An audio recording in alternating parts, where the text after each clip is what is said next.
This is an invitation to allies in the community to join in the mission for inclusion and justice for gender and sexually diverse people in research and treatment. Our speaker will remind us of harms done in the past and present and provide future directions for correcting and preventing these harms. The time is now for allyship. A little bit about our speaker. Dr. Alexander Belser, MPhil, PhD, uses he and they pronouns. He is a licensed psychologist and psychedelic researcher focused on psilocybin, MDMA, and DMT therapies for depression, anxiety, PTSD, and sexual and gender minority stress. At Yale, Dr. Belser is a co-investigator for a psychedelic treatment for OCD. He co-founded the NYU Psychedelic Research Group in 2006. He was the founding president of Nautilus Sanctuary, the first nonprofit center for psychedelic medicine on the East Coast. Dr. Belser is the co-creator with Bill Brennan of a new integrative model of psychedelic-assisted therapy called Embark. A book on the Embark approach will be published later this year. He is a co-editor of the book Queering Psychedelics from Oppression to Liberation in Psychedelic Medicine, and is a member of the Chacruna Institute's Women, Gender Diversity, and Sexual Minorities Working Group. His research has been featured in the New York Times, The Atlantic, The New Yorker, The Guardian, Rolling Stone magazine, and in Michael Pollan's book, How to Change Your Mind. Please welcome Dr. Belser.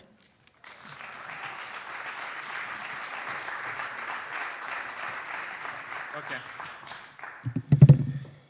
Wow. All right.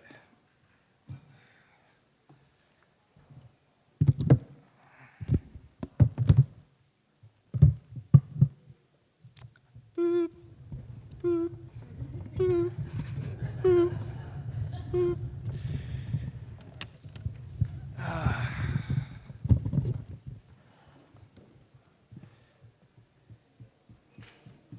Well, hello, dear queer friends. Let me tell you how I'm feeling.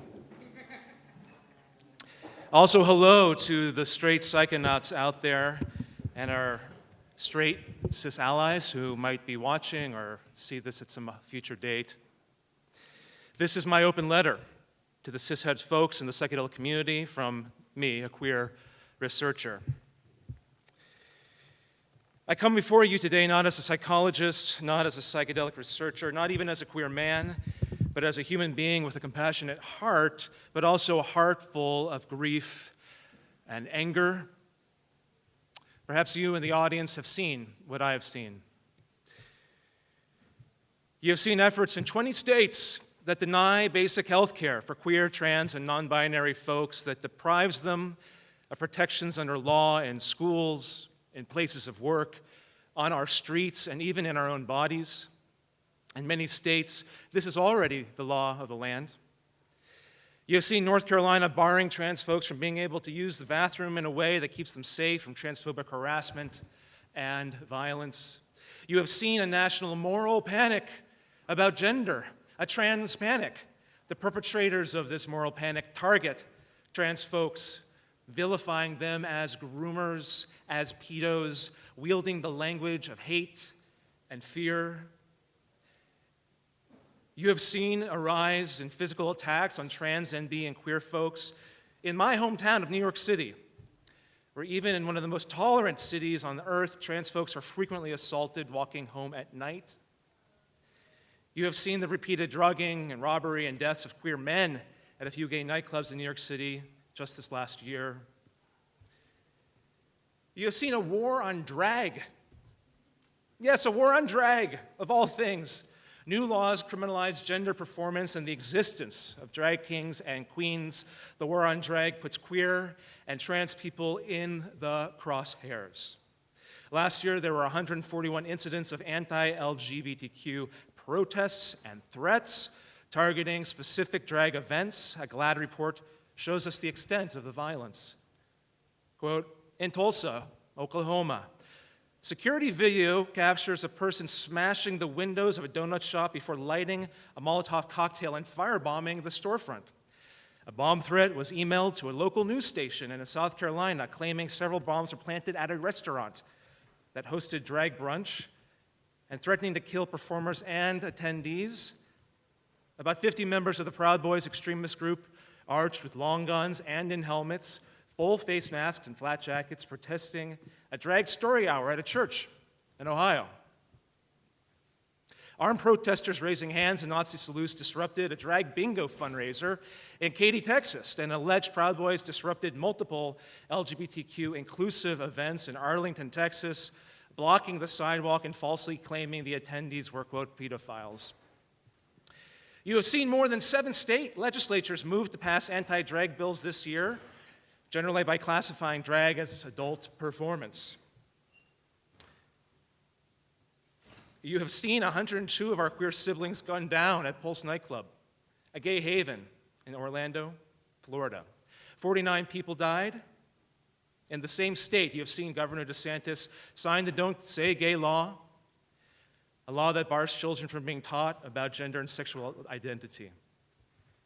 You have seen our queer siblings shot and killed at Club Q, a nightclub in Colorado Springs, a city with a deep history of homophobic violence. Colorado became nationally known as the, quote, hate state, when Focus on the Family fought and passed a bill there that prevented local jurisdictions from even passing non-discrimination protections for queer folks.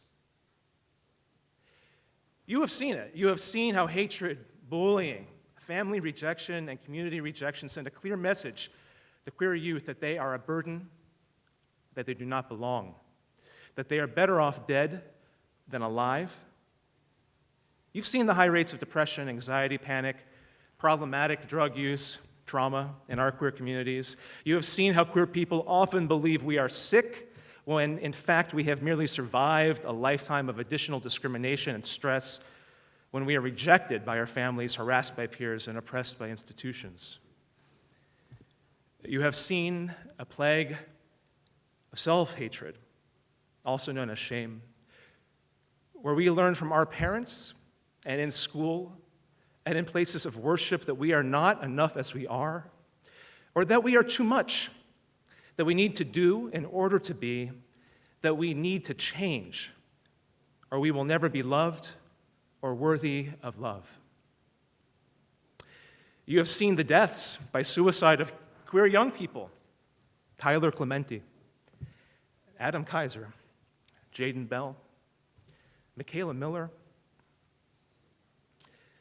Kenneth Weischen, Jamie Rodemeyer, Haley Fentress, Paige Moravets, Tyrone Unsworth.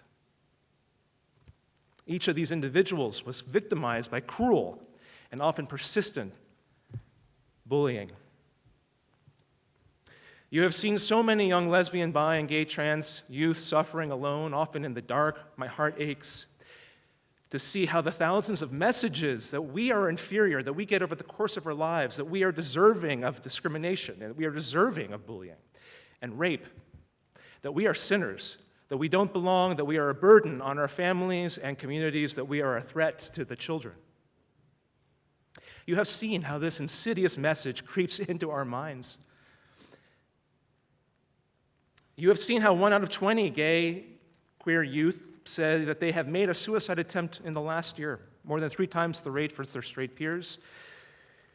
You have seen so many, as I have, queer people turn to crystal meth and opioids in a country where many people died, where more people died of drug overdoses in the last 5 years each year than did during the height of the AIDS plague years, including one of my close friends and roommates. You have seen, and I have seen as a psychologist, as a therapist, so many queer people who are survivors of clinical abuse and anti-LGBTQ mental health care. In the US, more than 698,000 LGBTQ adults, 698,000, have received some form of conversion therapy. Youth are particularly targeted. 73,000 teenagers will receive some form of conversion therapy before they reach the age of 18 in the US. States that still permit it, or from religious or spiritual advisors. The logic of this so-called treatment is the logic of hatred, of fear, and shame. Groups like Liberty Counsel are systematically challenging state laws that would protect LGBTQ kids from conversion therapy, arguing that it is a form of, quote, free speech, despite the unanimous scientific consensus that it's a form of violence. You have seen how patronizing the straight world can be to queer people, portraying us as sick and in need and in deficit.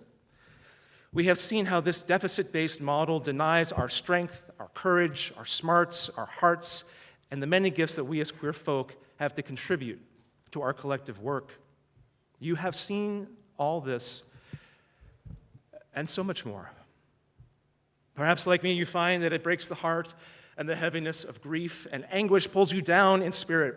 But when I think of Pulse, of Club Q, of the bathroom laws, of the outlying of trans healthcare, of the trans panic, of the cultural assault on queer autonomy and rights, of the attack on trans folks, of the war on drag, of the epidemic of meth and opioid abuse, of the epidemic of queer suicide, of the hundreds of thousands surviving conversion therapy, of the children taught to hate themselves, I feel more than grief.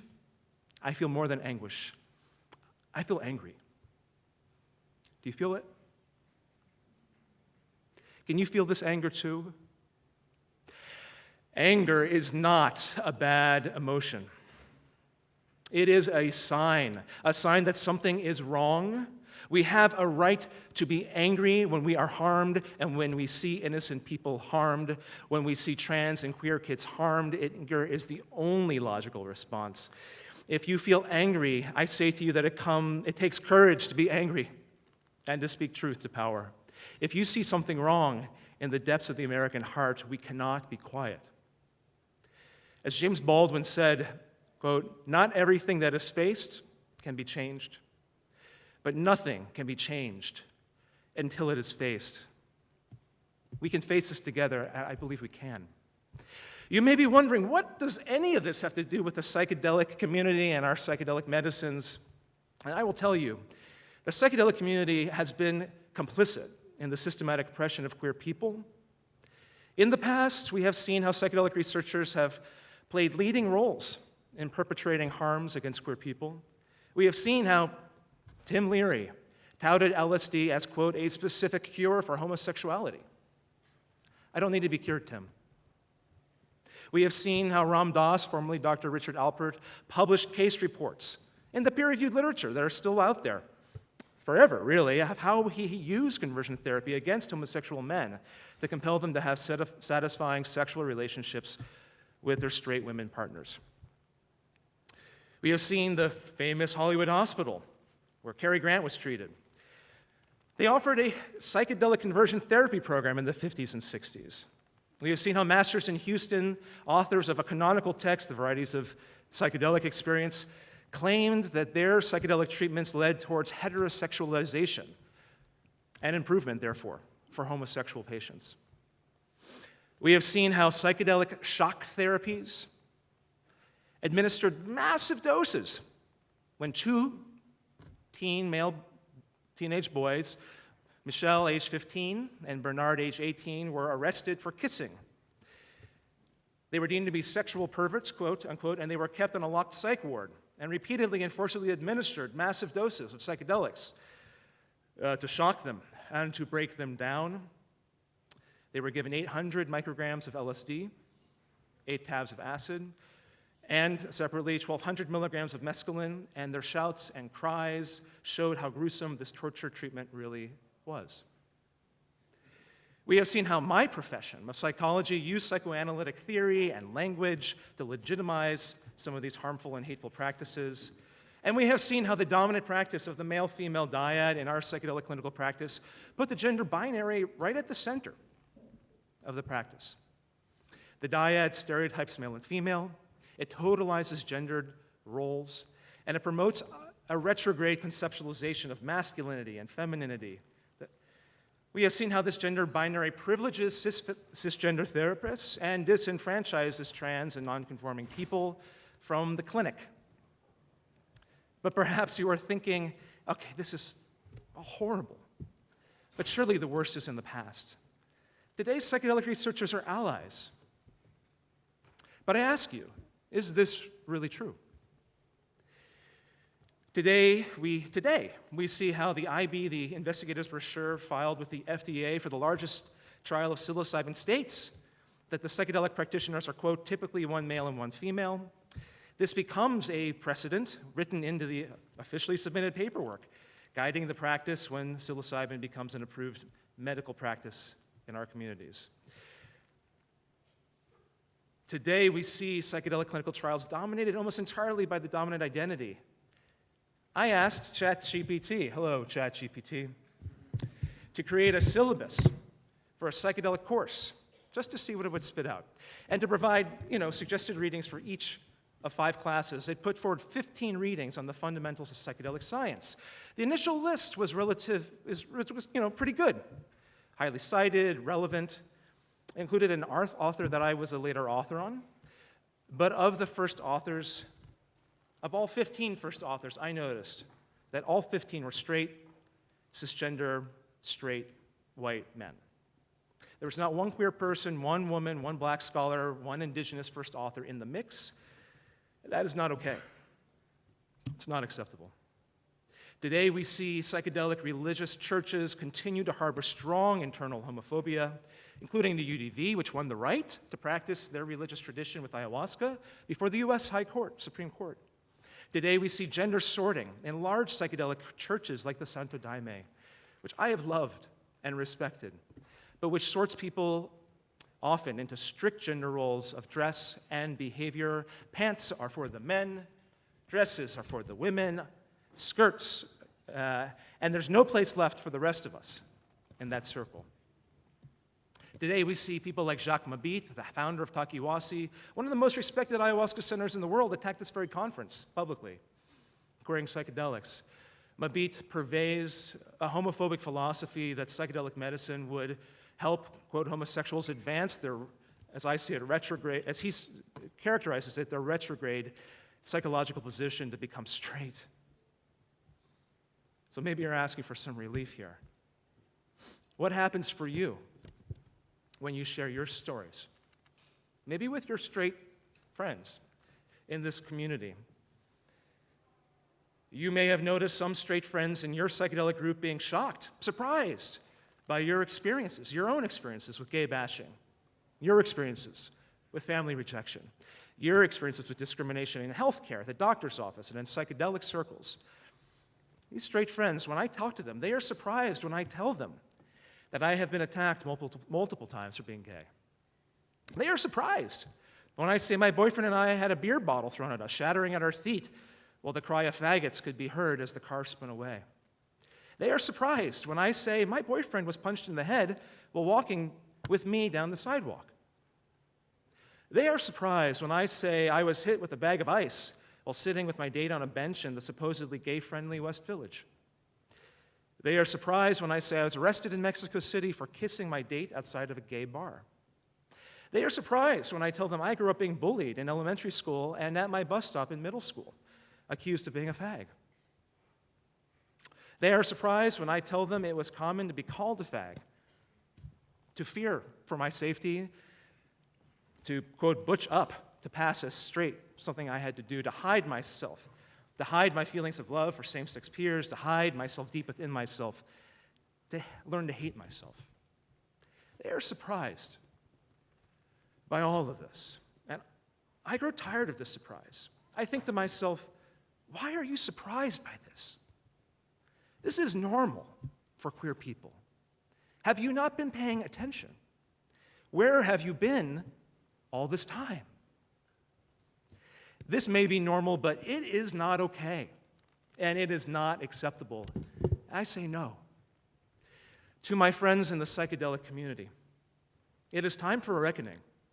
The time for soft homophobia and transphobia is past. The psychedelic community has thus far failed to acknowledge its own history of abuse, and for decades, the history of harmful and unethical psychedelic conversion therapy has been swept under the rug when it should be put on par with MKUltra and sexual abuse as an outrageous and unacceptable scandal.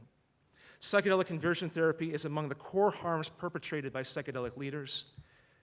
The community must grapple with the psychedelic movement's entrenched bias against queer folks, for it has become increasingly evident that we, the LGBTQ+ community, are being besieged by a rising tide of hatred and intolerance, a tide that seeks to drown our voices, our rights, and our very existence. We are assailed by the venomous fangs of a moral panic fueled by misinformation and fear that has turned our trans siblings into targets and our love into a threat. As we gather here, our trans siblings are demonized, denied their rights to exist, and face dehumanizing treatment reminiscent of the darkest times in history. They are refused the right to live their authentic lives, their right to simply be. The moral panic surrounding existence is a cruel and callous manifestation of ignorance and prejudice. I think it's up to each and every one of us to dismantle it. Audre Lorde once complained, "My silence will not protect you." And so to our straight allies, I ask you to break your silence, to join in our fight, and to resist the fascistic oppression that seeks to divide and conquer.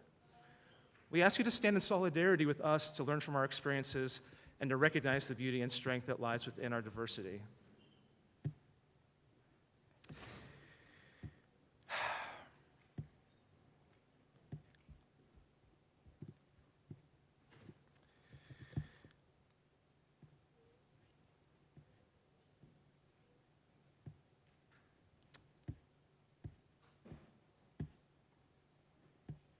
I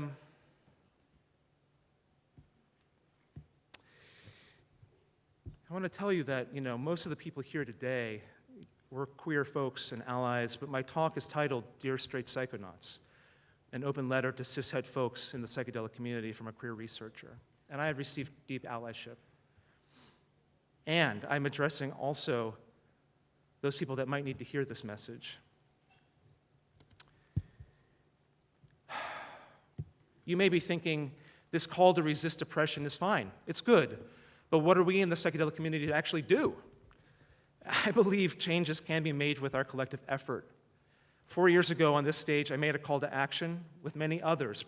I outlined 10 steps that we could take as a community to systematically root out homophobia and transphobia in our policies and practices. And 4 years later, I see much progress, and I see much to celebrate. We have seen, I think, some deep progress in confronting structural heterosexism and transphobia in our community. We have seen progress in really getting rid of and retiring that male-female dyad. We have seen progress by incorporating the body, sensuality, sex, and sexuality in our research and practice. And we have seen progress in allyship and intersectional action in the community. And we have seen progress in publishing a book like Queering Psychedelics, with 42 authors at the vanguard of queer practice teaching some new ways forward. They have been my teachers and my friends.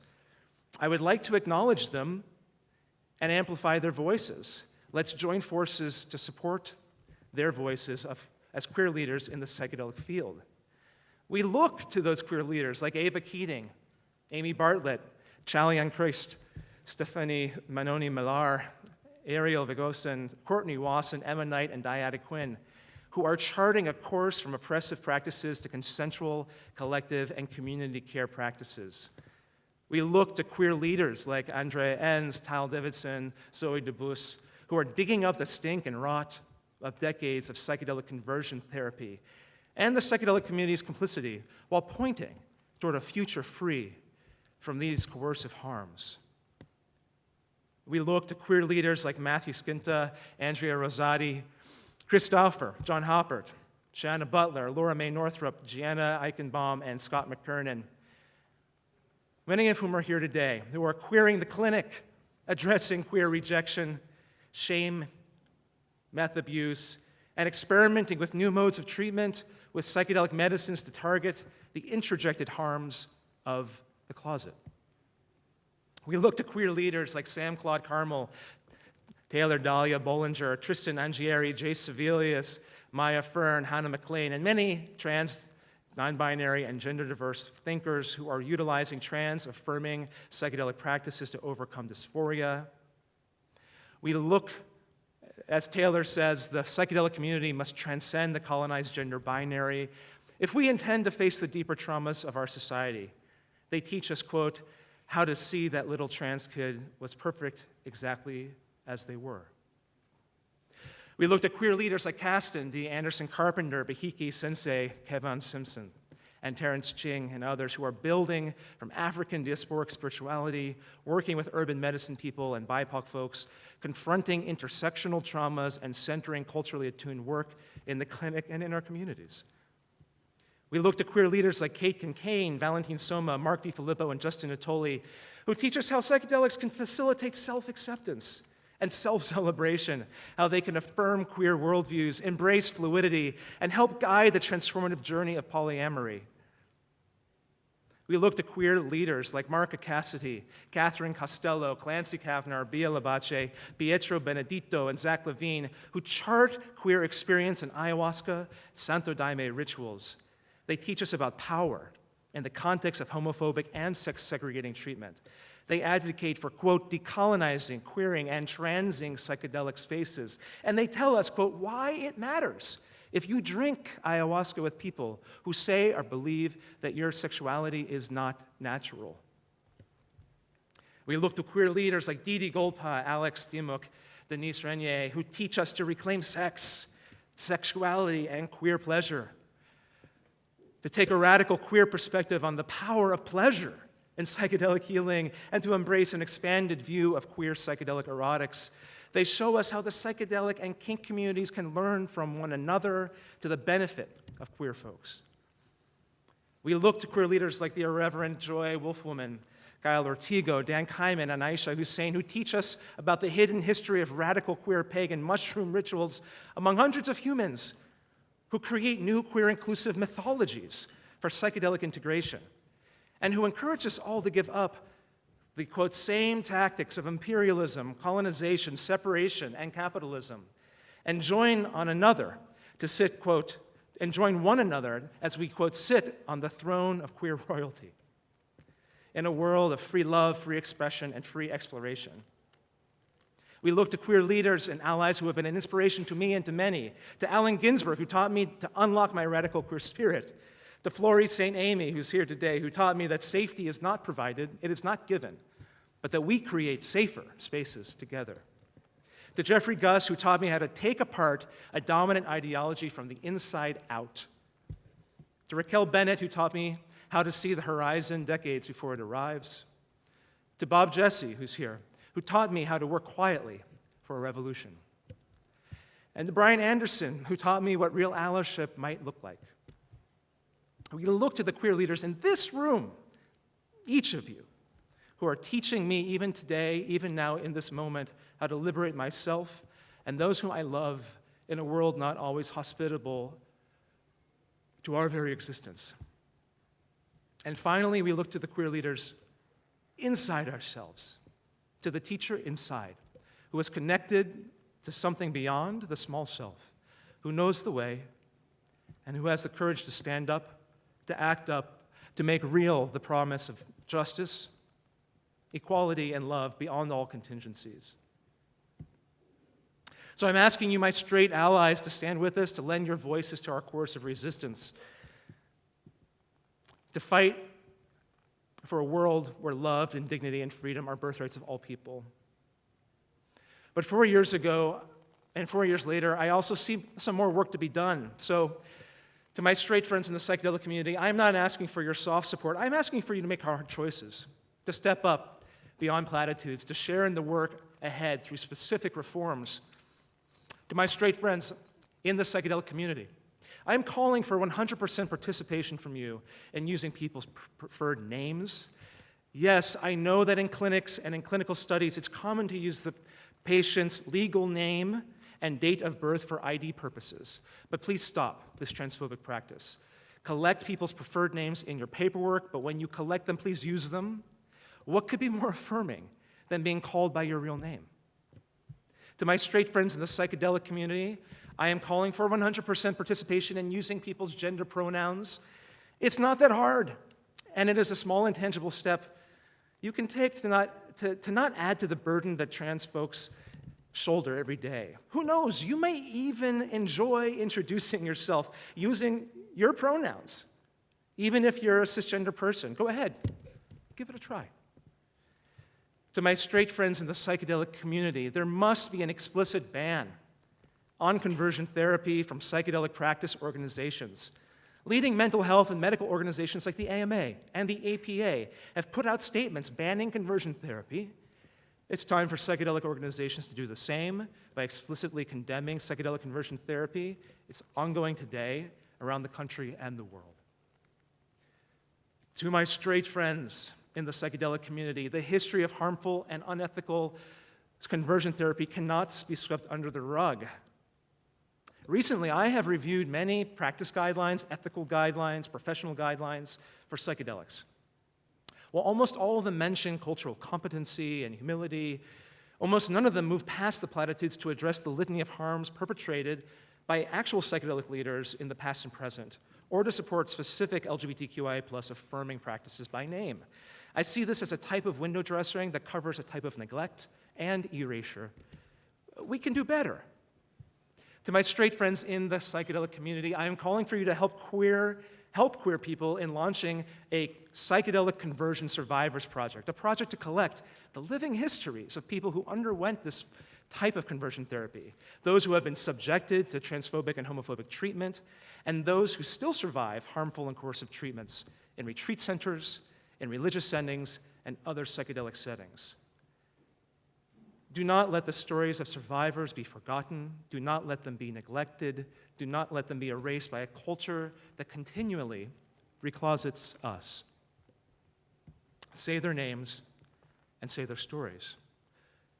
To my straight friends in the psychedelic community, I'm calling for the formation of a Psychedelic Organization Equality Index. This index might evaluate and rate psychedelic employers, companies, academic research teams, retreat centers, nonprofits, on their policies, their practices, and their benefits. This could serve as a national benchmark so we could see top-rated employers and applaud their efforts, but we could also see bottom-rated employers and avoid them or challenge them to be less homophobic, less racist, less sexist. To my straight friends in the psychedelic community, I propose the establishment of a psychedelic board diversity rule to require comprehensive reporting of board and officer diversity within psychedelic organizations across multiple identity categories. I am tired of seeing pitch decks dominated by straight, white, cis, straight people, men. You can't change what you don't track, and I think we can create an organization to assess a census of people in positions of leadership in the psychedelic field. This is not a radical idea.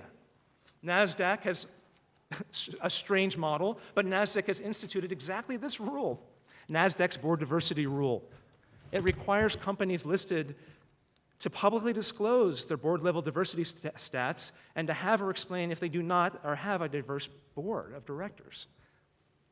We can do the same in the psychedelic community. To my straight friends in the psychedelic community, I am calling for the creation of a Psychedelic Participant Voices Index.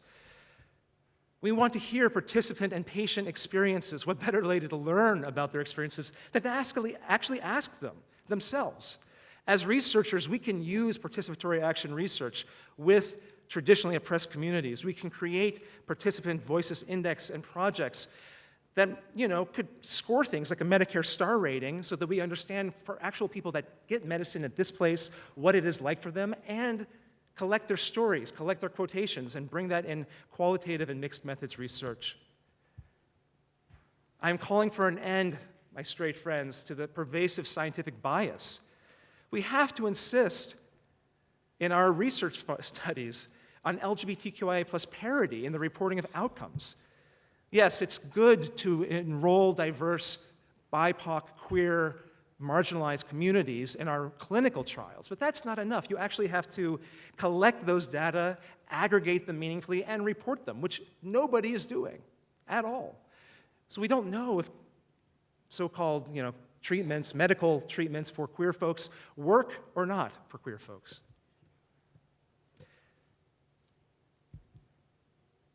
To my straight friends in the psychedelic community, we need you to contribute your labor, your resources, your connections, and leadership to build the capacity needed for implementing projects like these that I have mentioned, and there's so many that are beautiful work that is out there in the world already. These sorts of projects cannot come from the margins. They should come in part from the centers of power with your allyship and within the psychedelic existing infrastructure. And if this call, my call to straight psychonauts, is to have any meaning, I must extend that call to my own self. I must look reflexively at my own participation, and there has been much in systems of oppression.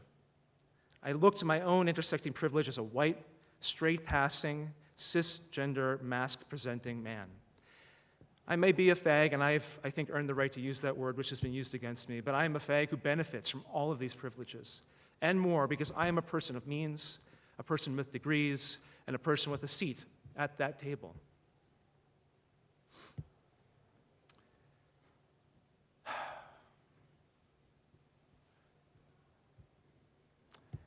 I'd like to close by saying, and to my queer friends, my dear queer friends in the psychedelic community, we here, all of us, we can look inward.